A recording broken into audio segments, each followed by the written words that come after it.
Hoy nos visita en el plató de Enigmas de la Historia Johnny BL. Johnny BL es el escritor de este libro que tengo aquí, Actos Macabros de la Historia.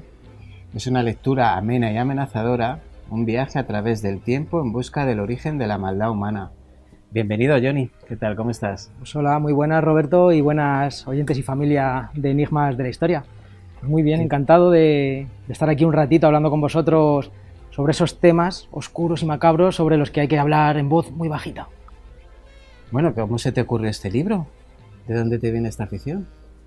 A ver, realmente yo siempre he sido un amante del terror, del oscuro, de lo macabro, de lo truculento. Yo creo que me viene de pequeño, cuando veía esas películas, ¿no?, de terror que no eran aptas para mí o para niños, pero yo creo que todos, cuanto más o menos, nos las hemos agenciado para ver ese tipo de cine.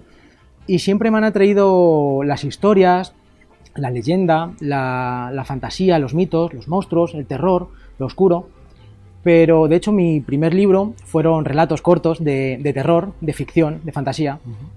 Pero la gente me decía, da miedo este libro. Y yo siempre decía, sí, da miedo porque es de terror, pero da mucho más miedo ver la televisión, cualquier día el telediario, la vida real, da mucho más miedo. Y tanto fue dar esa explicación que dije, voy a escribir un libro que realmente dé miedo. Ahora ya no va a ser ficción, ahora va a ser un ensayo. Y voy a hablar de actos macabros en la historia de la humanidad, en este caso. ¿Cómo hiciste la selección? ¿En qué criterios o fueron más favoritos tuyos? No, realmente la premisa o el punto de partida fue... Este libro lo escribí el primero salió hace 2 años, en el 2022. Y estaba en una época de mi vida que creo que muchas personas quizá lo vivan, que lo ves todo negativo, todo te parece mal, pierdes la fe en la humanidad, nada más que ves todo oscuro, todo mal. Estaba cabreado con el mundo y llegué a un punto de reflexión que dije, vamos a ver, pero el ser humano es malo per se, porque está en nuestro ADN, porque somos malos, somos malvados, o nos vuelven malos pues determinadas condiciones, la fe, la cultura, el país donde haya tocado vivir, la familia, el nivel adquisitivo, etc, etc. Y ahí se me ocurrió la idea, el germen, de hacer este libro y decir, voy a irme desde la prehistoria hasta el presente y voy a irme por los 5 continentes. Voy a ir recopilando historias de todo el globo, de todos los acontecimientos que yo creo que han sido importantes, de todas las culturas, y me lo he tomado como un viaje personal para descubrir yo en mí mismo si el ser humano es malo o nos volvemos malos, o quizá no, o quizá estoy equivocado. Y qué mejor manera que un libro, pues para que, ya que yo voy a descubrir en este viaje, pues para que el lector viaje conmigo y también saque sus propias conclusiones. Así que me fui en determinados continentes y demás a buscar los casos que yo creía más representativos, más truculentos, más macabros. Algunos continentes me han resultado más fácil, por ejemplo en Europa lo tenemos todo mucho más a mano, mucho más cerca, América también, pero luego por ejemplo también en Asia hay cosas que son muy locas, hay casos muy locos, pero es otra cultura, hay que pensar que es otra cultura, es otro mundo, otra manera de pensar y de vivir. Entonces creo que ha quedado un buen compendio de casos, de acciones cuanto menos cuestionables llevadas a cabo por el ser humano. ¿Llegaste a alguna conclusión de si somos malos o nos hacemos malos?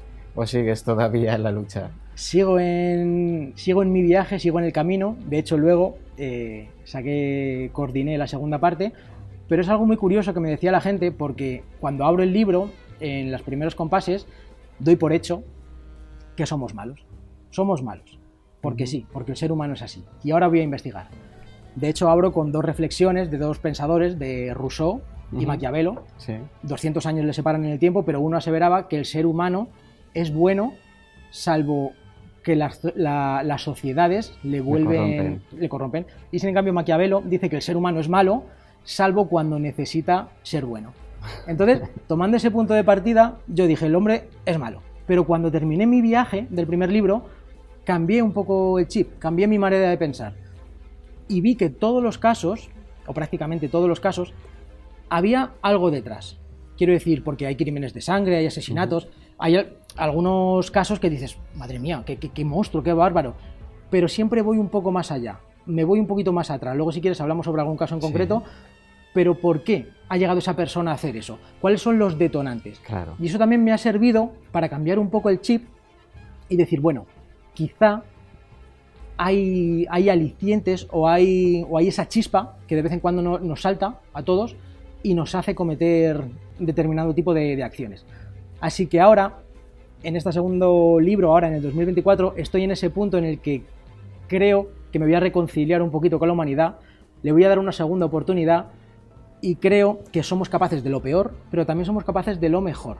Entonces, estoy dándole un poquito de tregua al ser humano, aunque sigo investigando y sigo buceando en todos esos casos oscuros, que es que no tenemos más que, insisto, que abrir el telediario para darnos cuenta de que es muy fácil perder la fe en la humanidad. Pero bueno, creo que hay que dar ese punto de confianza. Bueno, me alegro de que hables de eso. Yo siempre he sido de la opinión de que somos todos capaces de lo mejor y lo peor, pero tiene que surgir esa chispa que te lleve de un lado o al otro. Y la verdad que todos los casos de estos que hablas de asesinatos, siempre hay esa pequeña chispa que enciende y desencadena una serie de cosas que llevan a actos inimaginables en personas que no hablamos de asesinos en serie, que al final tienen, digamos, una actitud que les lleva sino de personas absolutamente normales. Mira, por ejemplo, si quieres te cuento uno de los casos que a mí, por ejemplo, me impactó por varias razones. Es el caso de Brenda Ann Spencer. Estamos en América, en la década de los, si no recuerdo mal, de los 80 y 80-90. Y esta chica adolescente la habían expulsado del instituto y ella vivía en el piso con su padre justo enfrente del instituto. Y una mañana cogió un rifle, un fusil, y se puso a disparar a compañeros, a conserje, directores, a todo el que pasaba por la puerta. Este caso es curioso porque, bueno, se atrincheró, estuvo un montón de horas, cercaron el edificio y demás, no quiero aburrir, pero bueno, finalmente cuando ya la consiguieron coger, a cambio de una hamburguesa, porque ya el hambre acuciaba, bajó y un periodista le puso la alcachofa cuando ya estaba esposada. Hay una foto muy famosa y le dijo, ¿pero qué has hecho? ¿Pero por qué has hecho eso? Imagínate, es un adolescente. Claro. Y dijo, porque no me gustan los lunes. Lo curioso de este caso es que hay una canción que se llama I Don't Like the Monday, que se hizo muy famosa y estuvo prohibida mucho tiempo, pero luego ya se volvió un número uno, y fue a raíz de esta frase de no me gustan los lunes. Entonces este caso a mí me chocó mucho decir cómo una niña, una adolescente, es capaz de asesinar a sangre fría, y cuando le dicen ¿por qué lo ha hecho? ¿Tienes algún remordimiento? Porque no me gustan los lunes, porque me aburría. Entonces en el libro buceo un poquito la historia de Brenda Ann y descubrí pues que bueno, venía de una familia desestructurada, que no estoy excusando, evidentemente no es excusa para nada, pero venía de una familia de padres separados. Su padre no es que la maltratara, pero no era un padre ejemplar con ella. Son atenuantes. Efectivamente, y todo suma. Su padre fue el que le regaló la escopeta en un intento de que ella compartiera sus gustos. A ella la expulsaron del instituto. Ella coqueteaba con las drogas, un poquito con el alcohol. Ella ya tenía varios antecedentes de pequeños actos de vandalismo, nada muy acuciante, pero ya te van dejando miguitas de pan. Microactos extraños, ¿no? En el instituto, y después le hablaron de ir a un profesional, un psicólogo, un psiquiatra con su padre y demás. Su padre siempre se negó, no creía en esas cosas, todo estaba bien. Entonces, al final, son miguitas de pan que nadie hace caso, nadie sigue, y acabó en esta tragedia. No estoy diciendo que cualquier persona que esté en esa misma situación, porque niños o adolescentes de padres separados que coquetean con las drogas hay decenas. Por desgracia, sí. Pero quizá conocer este tipo de historias venga bien para que nos salte una alerta, una alarma. Sí, decir, para ojo, ir reconociendo los destellos, por lo menos. Exactamente, y decir, cuidado, que no sabemos, y menos en la mente de un adolescente que está para arriba y para abajo, cómo podemos reaccionar o ver esas señales, esas alarmas que nos da la gente en muchas ocasiones. De todas formas, a tenor de lo que dices, de todas formas, que Estados Unidos es una sociedad muy competitiva y muy paranoica, y el tener acceso a las armas la hace a muchísimos adolescentes, sobre todo porque todos los años hay casos en Estados Unidos de adolescentes que cogen armas, se van al instituto y hacen una matanza prácticamente todos los años. Me viene a la cabeza lo de Columbine, por ejemplo, que también fue brutal. Y es que ese acceso a las armas, porque no vamos a pensar que allí están más locos que en Europa. O sea, locos estamos todos. Locos y cuerdos estamos en todos los países del mundo, no se estará de acuerdo. Pero el acceso a las armas... Eso es un debate que está, y de hecho cada 3-4 meses vemos algo en las noticias. Sobre todo ahora que vienen elecciones. Sí, y siempre se reabre el debate, armas sí, armas no. Lo que pasa es que la sociedad americana, sobre todo en la América profunda, lo tienen muy interiorizado, lo llevan muy a su bandera. Defensa. Es muy suyo.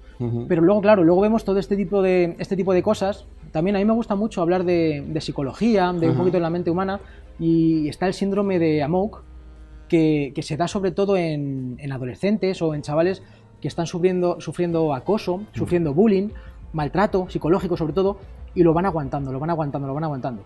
Y el síndrome de Amok estalla o explota cuando hablando coloquialmente, cuando se les va la pinza. Claro. Y claro, allí tienen a mano un arma, una granada, y tienen esa mentalidad que es su día a día. Y lo que dice el síndrome de Amok es que una vez que ya no ve, que se le ciega, no va a por el que le ha estado haciendo acoso o maltrato. Ya no, le da igual. Va a por todos. Hay mucha gente, sobre todo de personalidad débil, o que no sean tan fuertes, que están condenados o a salir por la tangente y liarla, o también tristemente, y eso también lo hemos visto en España, al suicidio. Sí. Hay muchos adolescentes que acaban suicidándose y es una maldita pena que no quieran ni siquiera ir al instituto por no encontrarse con esa gente que les maltrata psicológicamente cada día. Aquí parece que ya estamos poniendo un poco de medios, estamos poniendo énfasis en eso para captarlo, porque estamos viendo que es una lacra y hay muchas personas que... Claro. Es que aquí estamos viendo un problema, pero allí, por ejemplo, y lo sé por conocidos que tengo que viven allí, lo consideran una debilidad mental de la persona. O sea, no consideran que sea un problema en conjunto de la sociedad que vivimos, que es así de, esto se emite tarde, de cabrona, sino de que es debilidad mental del individuo. No, perdona, es un problema de la sociedad, de que la sociedad maltrata al que considera más débil. Y ahí sí que te podríamos dar la razón de que el ser humano es malo. Pues cuéntanos lo que quieras del libro. ¿Qué actos macabros a ti, cuando los vistes para documentarte y ponerlos en el libro, dijiste, madre del amor hermoso, ¿cómo se puede llegar a este nivel? Pues mira, a mí hay varios que me han resultado curiosos porque no me los esperaba, como por ejemplo la matanza de albinos en África, en el Congo sobre todo, porque empecé a investigar sobre ello y demás. Pero es que me di cuenta y vi una noticia en que la última matanza de niños albinos había sido en el 2021. Y dije, el año pasado. O sea que la magia, los brujos, los bokor, luego ya tirando del hilo, tirando de la manta, te das cuenta de que todavía en la África profunda, los que siguen mandando son los brujos, son los hechiceros. Sí. Hoy en día, no estamos hablando de los años 50, 40, no. Hoy en día. Y todavía hay un pensamiento mágico, que el pensamiento mágico el hombre nunca lo ha perdido. Aunque creamos que somos racionales, escépticos, que creamos en lo mundano, siempre tenemos un pensamiento mágico.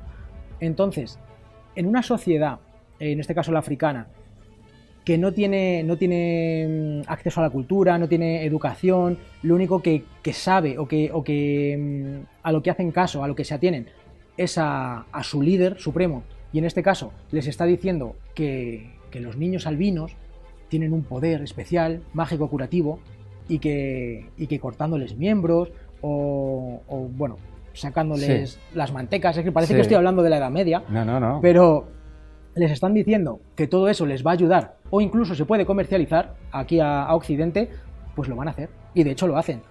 Y actúan todos como un puño. Por eso hay leyes que lo prohíben, evidentemente. Los tratados internacionales han prohibido todo ese tipo de actuaciones. Pero cuando un pueblo entero actúa como uno solo, como un puño, son imparables. Es imposible detenerlo. Y me daba mucha pena ver los testimonios y ver de la gente que nacía con albinismo en África, ya no solamente porque les maten, porque les tratan como si fueran amuletos andantes, sino porque no tienen acceso a cosas esenciales, como por ejemplo crema solar. En África, siendo albino, crema solar, sombreros, protección, no tienen acceso a nada de eso porque son minoría. Entonces, ya aunque te libres de que te hagan todo ese tipo de perrerías, tu vida está condenada, está marcada para siempre. Entonces, me causó, me sorprendió, porque yo pensaba, iba a buscar ese tema y tal, buceé y dije, ostras, pero es que en el 2021 ya ha habido asesinatos de albinos. Y fue una de las cosas que me sorprendió, el presentismo con el que hacemos prácticas medievales. Bueno, y dices que hay un mercado europeo, occidental, imagino que europeo y americano de... No me digas. Y de cualquier tipo de cosas. Hemos hablado de albinos, de albinismo, pero bueno, de animales también, cuerno de rinoceronte o no sé qué era, la bilis de... Esto no estoy seguro, del oso o la bilis de cierto tipo de animal. Hay mercados negros, pero brutales, que destripan, matan, desmiembran a animales simplemente por eso, porque dicen que son afrodisíacos para hombretones blancos europeos, o bueno, no tiene por qué ser europeos, pero ya me entiendes. Sí, pero sí. Y donde hay mercado, no hay escrúpulos. No, de verdad que nos hemos creído que el planeta es nuestro. Sí, evidentemente. Y seguimos creyéndolo. Al principio, cuando el pensamiento era horizontal, cuando se adoraba a la madre tierra, a la Pachamama, a fuego, la lluvia, la mujer era idolatrada, era una diosa. Porque claro, imagínate en los primeros homínidos, cuando es que crea vida. Crea vida. Una mujer que crea vida era idolatrada. Y cuando todo eso ya fuimos evolucionando, cuando el pensamiento dejó de ser horizontal, empezó a ser vertical, empezamos a mirar al cielo, empezamos a creer en algo más, que estábamos ahí por algo o por alguien más. La mujer empezó a ser considerada pecadora, mala, bruja. Ya en todos los mitos griegos, romanos, la mujer ya siempre estaba impura, siempre estaba a la sombra del hombre. Cualquier mujer que sobresalía era por su vileza, o eran magas o eran brujas. Y ya desde ahí empezamos a denostar a las mujeres y bueno, creo que hasta el día de hoy siempre... Así seguimos, evidentemente. Es una lucha que no terminará nunca. Yo tiendo a ser una persona muy optimista siempre, pero soy consciente de que es una lucha que no terminará nunca, porque escuchas a gente decir ciertas barbaridades que, bueno, mejor no reproduzcamos porque nos metemos en temas trending topic de política. Bueno, pasamos de este primer Actos Macabros de la Historia, que estoy deseando leérmelo, ya te lo digo, a este segundo, Más Actos Macabros en la Historia, que pones en la contraportada, es malvado el ser humano por naturaleza, lo que hemos estado hablando, y si nos volvemos más malos, pues por donde nacemos, pues por la crianza que tenemos, etcétera, etcétera. Pero esto ya es un libro diferente, ¿no? Claro. En el primer libro gustó mucho, la gente me dijo que le había gustado, le había reflexionado, le había dado que pensar, pero yo no dejaba de pensar que este había sido mi punto de vista. Yo he investigado todo eso, yo tengo mi opinión, y quizá, aunque no lo quiera ver, estoy sesgado por ciertos aspectos, ha sido mi valoración y mi opinión. Y entonces he dicho, vale, pues voy a hacer una cosa, ahora voy a pedir ayuda. Voy a seguir con mis actos macabros, pero voy a pedir ayuda a un montón de amiguetes. Entonces me he rodeado de historiadores, de escritores, de psicólogos, comunicadores, me he rodeado de todas las personas a las que yo admiro, a las que yo respeto, y les he dicho, ¿queréis escribirme un acto macabro y queréis darme algo de vuestro campo, algo que hayáis investigado, algo que sea vuestro? También real, ¿no? Claro, evidentemente, todo real. Y me dais vuestra opinión y me dais vuestra valoración. Entonces he descubierto que en este libro tengo 35 invitados más yo mismo, tengo 36 relatos, y cada uno de su padre y de su madre, como se suele decir, cada uno en un ámbito, cada uno en un campo diferente, y así surgió la idea de este segundo Más Actos Macabros, que por cierto es solidario. Pues me parece una gran idea. ¿Y fue fácil? ¿Se te adherió todo el mundo fácil o te costó? No, para nada, costó casi 2 años. Jolín. Pero muy contento, porque había gente que yo veía inalcanzable, y digo impensable que estén aquí. Y la verdad que muy guay. Mucha colaboración. Había gente que evidentemente pues se quedó fuera, no podía, por tiempo, por compromisos, por editoriales, pero la mayoría de los que yo quería que estuvieran están ahí, y la verdad que todavía estoy alucinando de que todas estas personas hayan participado para mí, que a fin de cuentas no soy nadie. Al final son ópticas distintas de ver el mal o de lo que ellos consideran macabro o no. ¿Y cómo va la balanza de bondad y maldad natural del hombre? La gente tiende a creer que el hombre tiene una tara. Sí, ¿no? Somos malos. Genéticamente preparados para el mal. Para el mal. No, y es que en la sociedad en la que vivimos es muy difícil pensar en la bondad, pensar en las cosas buenas, que las hay, que hay muchos gestos altruistas, hay muchos gestos de bondad, pero el mal siempre está ahí y las personas nunca dejan de sorprendernos. Y de hecho yo escribo en el capítulo que me toca, escribo sobre una vivencia personal en la que me ocurrió una tragedia y yo pude ver en primera mano la bondad y la maldad humana. Entonces me gustó plasmarlo en el libro porque ahí estaba la balanza, de decir, cuando te pasa algo malo, cuando estás un poco mal, cuando estás en el suelo, hay gente que viene a ayudarte, a darte la mano, pero hay otra gente que viene a aprovecharse de ti. Y ese capítulo es el que yo hago aquí en el libro. ¿Y del resto de compañeros que han trabajado contigo, cuál has dicho, qué caso has dicho, no me lo puedo creer? Pues Fernando Gómez, el escritor, trajo el caso de Issei Segawa, espero haberlo dicho bien, un japonés que asesinó a una chica en Francia, en París, residía en París. He dicho no me lo puedo creer por lo rocambolesco de la historia. Él era japonés y vivía en París y mató a una chica. Él es el prototipo de asesino malo, malvado, vil y además caníbal.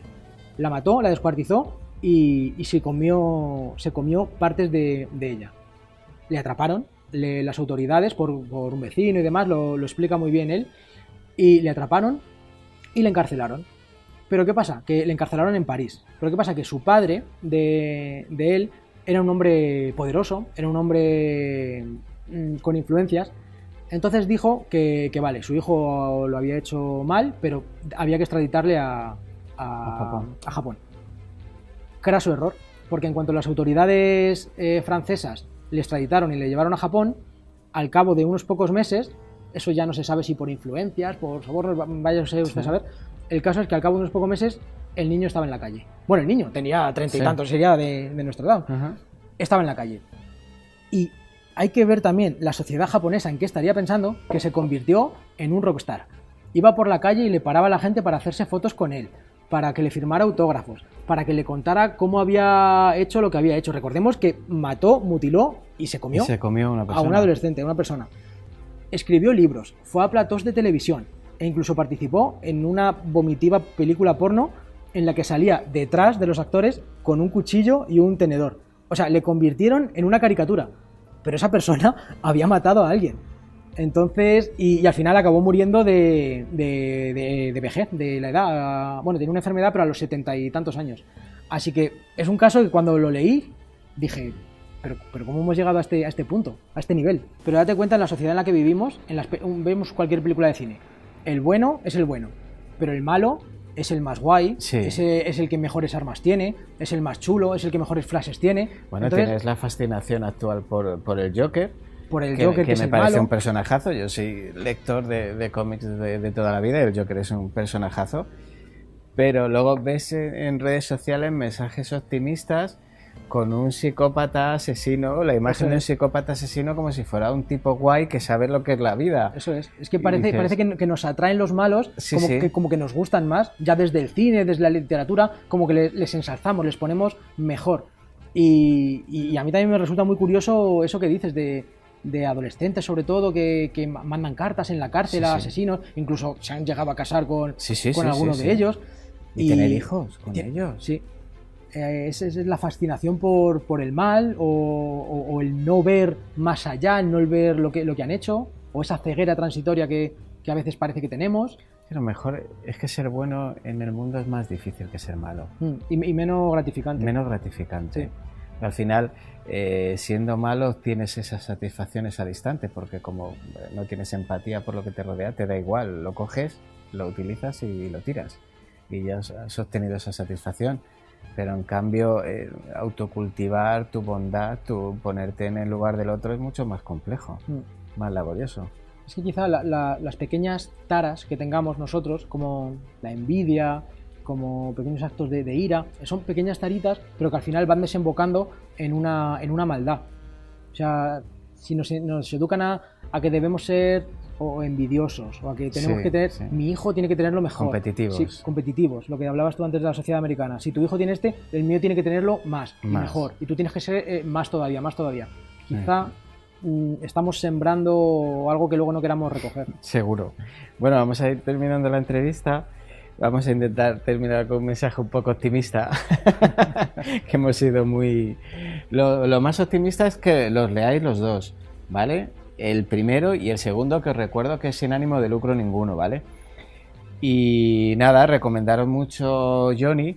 Johnny tiene redes sociales, si los quieres, para que te sigan y puedan ir viendo todas tus novedades. Pues mira, yo estoy como Johnny BL, y si no, como Radio Morgue. También hacemos ahí un podcast hablando de estos temas oscuros y macabros. Pues en cualquiera de las dos me podéis encontrar. Y nada, pues eso, muchísimas gracias, Johnny, por venir, y que te vaya muy bien, porque la verdad que has trabajado bastante, y a ver si consigues que te cambie un poquito el chip y convencerte, o que la humanidad te convenza de que somos un poquito mejores de nacimiento. Sigo investigando, este camino todavía no ha terminado, y yo sigo con mi planteamiento, porque creo que hay algo más allá. No somos ni negros ni blancos. Creo que en esa escala de grises creo que podemos encontrar la respuesta. Muchas gracias a ti, Johnny.